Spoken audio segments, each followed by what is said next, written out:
नमस्कार साथियों, आप सबका पुनः स्वागत है श्रद्धा एस्ट्रो ज्योतिष में। आज हम लोग डिस्कस करने वाले हैं अशुभ ग्रहों का शुभ प्रभाव। तो बड़ा ज़्यादा मन में क्लेश रहता है कि भाई मेरे लग्न में तो अशुभ ग्रह बैठे हैं, मैं कैसे जीऊँगा, संसार में कैसे चलेगा। देखिए, अगर लग्नेश की स्थिति ठीक है और चंद्रमा भी ठीक, अगर चंद्रमा ठीक नहीं भी है, ध्यान दीजिए लग्नेश की स्थिति बली है, चंद्रमा बेशक 6, 8, 12 में बैठा है क्योंकि वो एक मानसिक क्लेश जरूर दे रहा है, लेकिन आपका लग्नेश बली है तो कुछ शरीर में कोई ऐसा दोष नहीं होगा। जहां तक बात अशुभ ग्रहों के शुभ फल की है, तो इतने अनुभव से ये बात तो समझ में आ गई कि आज कलिकाल में उस चीज को शुभ माना जा रहा है जो 500,000 साल पहले था। तो तभी भी कलिकाल, लेकिन जैसे जैसे वो और ज्यादा प्रखर हो रहा है वैसे वैसे उन चीजों की हमें जरूरत पड़ रही है जो कभी नेगेटिव माना जाता था। मिसाल के तौर पर फटा हुआ कपड़ा, जैसे कहा जाता है राहु और केतु का गुदड़ी लपेटते हैं, फटे पुराने कपड़े पहनते हैं, आज वो एक स्टेटस सिंबल भी बनता जा रहा है कि नहीं, आज के 20 साल 50 साल पहले शायद आप बैठे कहीं वो कपड़ा पहनकर आपको बुरी दृष्टि से देखते, लेकिन अभी हमारी चाहत है तो ये किस तरफ जा रहे हैं, राहु केतु शनि वाला डिपार्टमेंट। और अगर आप उन्हीं से भय कर रहे हैं तो कुछ आपके फायदा होने वाला नहीं है। एस्ट्रोलॉजर बनने के लिए, जैसे हमारे चैनल का विजन एकदम क्लियर है, आप सीखें भी, दूसरों को सिखाएं भी। और कहते भी एस्ट्रोलॉजर बनने के लिए सरल तरीका क्या है, आप गलतियां करें, चार्ट को स्टडी करें, कुछ सही कुछ गलत डिफरेंस करने का प्रयास करें, तुलनात्मक दृष्टि लाने का प्रयास करें। अगर आप तुलनात्मक दृष्टि ले आते हैं तो आप अपने चार्ट को तो समझ ही सकते हैं, आप दूसरे चार्ट को भी समझने लग जाएंगे। लेकिन यह कह देना सरासर गलत है कि इस अशुभ ग्रह का जीवन में कोई फल नहीं है, कोई फायदा नहीं है। सबको आज क्या चाहिए, एक शब्द बड़ा प्रचलित है आज, मैं अभी क्योंकि लग्न की बात कर रहा हूं, तो स्लिम या कहें जीरो फिगर। सभी चाहते हैं कि हम एकदम, हमारा पेट जरा भी बाहर ना निकला हो। तो क्या ये शुभ ग्रह कर सकते हैं? ध्यान दीजिए, अगर लग्न में आपका कोई पाप ग्रह आ जाता है, मिसाल के तौर पर मेष लग्न है, वैसे भी मेष लग्न की खासियत होती है कि क्योंकि हम लग्न के हिसाब से भी हम अलग अलग प्रकार तय कर पाते हैं कि भाई कर्क लग्न का जातक सामान्यता शरीर स्थूल माना जाता है, थोड़ा मोटा माना जाता है एज कंपेयर टू मेष लग्न। इसमें भी फिर हम और क्या चीजें शामिल करते हैं, जैसे कर्क लगन में ही राहु बैठ जाए, वो फिर उसको ज्यादा मोटा नहीं होने देगा। अब आप ये बताइए, ये आपके लिए अच्छी बात है कि बुरी बात है? हम सभी चाहते हैं कि भाई हमारा क्या जीरो फिगर मेंटेन हो जाए। क्लियर? वो कौन कर पा रहा है? इसके लिए कोई ज्यादा एफर्ट नहीं कर रहा। ये वाला जातक लग्न में राहु बैठा हुआ है और फिट एंड फाइन है। ये जातक लग्न में चंद्रमा बैठा है, लग्न में शुक्र बैठा है, ठीक है, वो बहुत बढ़िया, मन उसका प्रसन्न रहता है, प्रसन्न वदनम ध्यायेत सर्व विघ्नो वशांतये। अब ये आपका सिलेक्शन है कि आपने क्या सिलेक्शन किया है, यानी आपका प्रारब्ध आपको क्या दे रहा है। आपके पूर्व जन्म का फल आपको ये चार्ट दे रहा है तो आप ज्यादा बॉदर नहीं करते, कहते हो गया मोटा, क्या करना है, आनंद लो। ऐसे लोग आनंद देने वाले हैं, आनंद लेने वाले हैं, लेकिन मोटे हैं।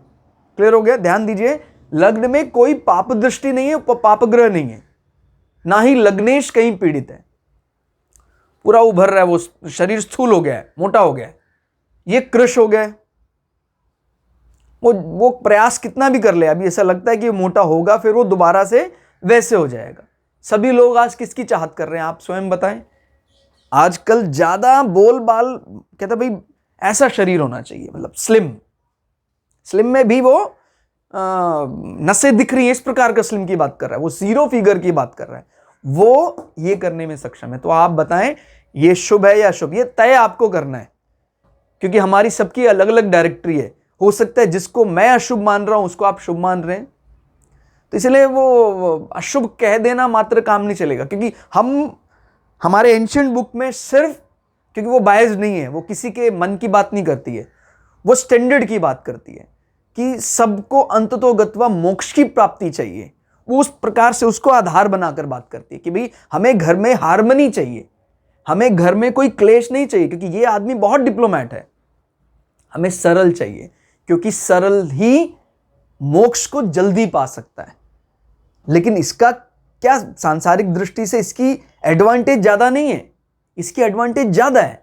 तो ये समझना है, हम किसी भी चार्ट को देख रहे हैं, सब चार्ट में एडवांटेज है, वो हमें निकालना आना चाहिए कि भाई तेरे चार्ट का ये एडवांटेज है। कौन कह सकता है इस चार्ट को हम इसके कंपेयर में जिता सकते हैं? वो तो दिख रहा है ना, आज संसार में ये चार्ट जीतेगा।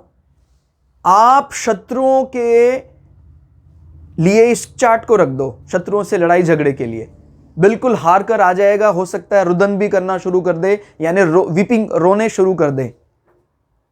कष्ट जहां भी आएगा ये घबरा जाएगा, क्योंकि लग्न बुद्धि सेरे ब्रह्म मस्तिष्क में कोई भी ऐसा ग्रह नहीं है जो दूसरे को छिन्न भिन्न कर सके।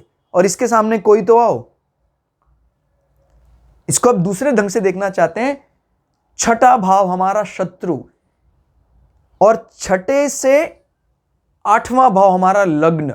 शत्रु को कष्ट, शत्रु की मृत्यु, शत्रु पतन, वो लग्न से देखते हैं।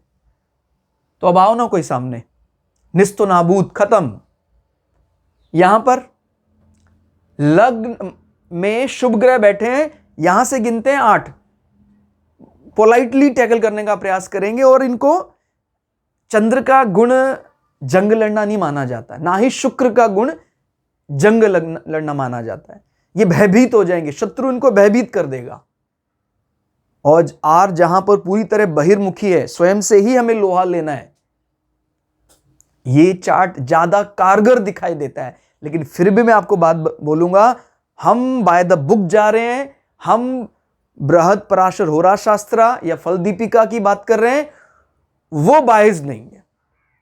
वो कहता है भैया इसमें कोई दो राय नहीं है कि ये चार्ट संसार को जिताने वाला है। लेकिन संसार में जीत के आपको करना क्या है? 60+ के बाद सब एक समान हो जाएगा, फिर आपको ये वाली बातें याद आएंगी। ये पूर्णिमा का बर्थ है, देख रहे हैं आप, सूर्य और चंद्रमा एक दूसरे से 180 डिग्री पर है। चंद्रमा एकदम खिला हुआ है, मोटा कर दिया इसने। यहां सूर्य और चंद्रमा एक साथ है, अमावस्या का जन्म है, शरीर एकदम स्थूल है, लेकिन शत्रुहंता, इन पर आप करो ना कोई टोना टोटका, इनको भय नहीं होगा कभी भी। कहता भी तेरे खिलाफ इन्होंने ये षड्यंत्र, कहता जो करना है कर दो, हम देखते हैं आप क्या कर सकते हो। तो अब आप तय करें, इनको भय होगा, लेकिन इनके खिलाफ अगर कोई हम इस प्रकार का कोई प्रोपेगेंडा करते हैं, कोई कॉन्स्पायरेसी के बारे में इनको पता लग जाता है, तो बड़ी जल्दी डर जाएंगे कि सर वो तेरे लिए वो कोई तांत्रिक प्रयोग कर रहा है, अरे बचा लो। कहता ठीक है तेरे को जो करना, और बात भी सही है।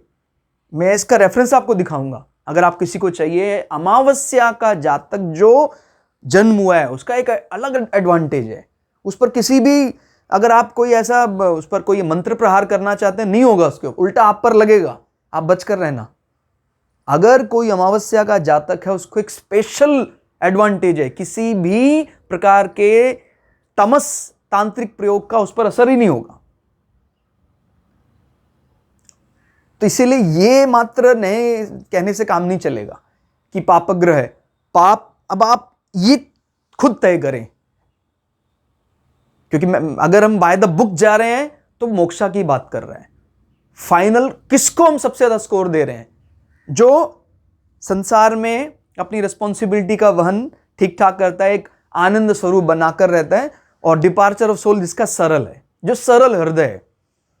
क्यों शुभ ग्रहों को हम अच्छा नहीं मान रहे? क्योंकि वो सरल हृदय नहीं हो पा रहा है। लेकिन अब हम बात करते हैं, अगर आपके इसी चार्ट में शुभ ग्रह भी केंद्र में आकर बली हो जाते हैं। तो ये चार्ट कलिकाल के अनुसार भी और सतयुग के अनुसार भी एकदम फिट हो जाएगा। इस चार्ट में हम सतयुग का तो पूरा पूरा बल देख रहे हैं, लेकिन हमें कलिकाल का प्रभाव चाहिए, हमें वो रूप चाहिए जो दूसरे के षड्यंत्रों से बच सके। तुम ये कह सकते हैं कि कहीं ना कहीं पापग्रह भी हमें चाहिए। पापग्रह भगा दें, पापग्रह को ऐसे ही कोई रेस्पॉन्सिबिलिटी दे दें, नहीं चलेगा। पापग्रह को भी हमारे कहीं ना कहीं बौद्धिक या विवेक शक्ति पर उसका आधिपत्य होना चाहिए। हर जगह तो आप कॉन्स्पायरेसी देख रहे हैं आज। भाई हमारे सरल हृदय होने से होगा क्या? मान लीजिए मैं सरल हृदय हूं, मेरा पड़ोसी का अर्थ मैं इंडिया, चाइना और दूसरे नेबर की बात के हिसाब से मान लीजिए हृदय भारत का बहुत सरल है, चाइना का हृदय सरल नहीं है तो नहीं चलेगा वो। तो हमें ध्यान रखना है कि हमें इन पापग्रहों के बल का पूरा पूरा साथ चाहिए। अगर ये साथ नहीं देते हैं तो फिर शुभ ग्रह आपको मोटा भी कर रहे हैं और शुभ ग्रह आपको एनिमी को डिफीट नहीं करने दे रहे हैं। कहते हैं क्योंकि उसमें थोड़ा सा शांत स्वभाव है, कहता है नहीं हमें निस्तो नाबूद नहीं करना है, दुश्मनी में वे एक शराफत रखते हैं। लेकिन राजदंड नहीं होगा तो कैसे कार्य चलेगा? हर आदमी को प्रेम से नहीं समझाया जा सकता है, उसके लिए दंड भी आवश्यक है। तो ये आप तय करें कि आप वो जो जहां तक बुक की बात करें, बुक गलत नहीं है, लेकिन आपको ये बात तय करनी है कि अगर हम खाली श्लोक का अर्थ देखकर किसी को भविष्यवाणी कर देते हैं कि भैया तेरा जीवन है खराब, तुझे कुछ नहीं मिलने वाला है, तू बुद्धिहीन है और तेरा जीवन जबरदस्त है, तेरे जीवन में सब कुछ है, तो देख रहे हैं ये तो प्रैक्टिकल लागू नहीं हो पा रहा है। तो क्या चीज है जिसको वो शुभ मान रहा है? आपको ये भी तो समझना पड़ेगा कि शुभ का अर्थ क्या शुभ का अर्थ ओनली मटेरियल गेन के लिए? नहीं, शुभ का अर्थ मटेरियल गेन के साथ साथ वो डिपार्चर ऑफ सोल को भी, इनफैक्ट उसको ज्यादा वेटेज दे रहा है वो शुभता के लिए। जहां पर आत्मा शरीर से जब जा रही है उसको किसी चीज से मोह नहीं है, उसको शुभता में ज्यादा वेटेज मिल रही है। और यही सबसे बड़ा प्रॉब्लम है, बहुत बड़ी समस्या है कि हमने हजारों लाखों चार्ट को अशुभ डिक्लेयर कर दिया। भाई सांसारिक दृष्टि से वो लोग दुनिया को चला रहे हैं और हमने उनको अशुभ डिक्लेयर कर दिया, कैसे चलेगा? तो अब इस पर विचार करना है और सीखने का सिर्फ यही एक तरीका है। आप तुलनात्मक दृष्टि लाएं और सबसे पहले भृगु संहिता से शुरुआत करें, क्योंकि बृहत पराशर होरा शास्त्रा फल दीपिका सभी में डिपेंडेंसी है, वो इस पर डिपेंड कर रहा है, उसमें एक रूल दूसरे रूल पर डिपेंड, लेकिन जो पूरी तरह इंडिपेंडेंट वो भृगु संहिता। उसके हमारे चैनल में 1054 वीडियो हैं। आप अपने लग्न अनुसार अलग अलग भावों में उसके फल को जानें और उसके बाद चीजों को कंबाइन करने का प्रयास करें, तब सही फलित निकलेगा। और किसी भी चार्ट में संभावनाओं को डिनाय ना करें। आज के लिए इतना ही, मिलते हैं अगली क्लास में। तब तक के लिए जय श्री भृगु पराशरा, जय श्री शुक्राचार्य, नमस्कार।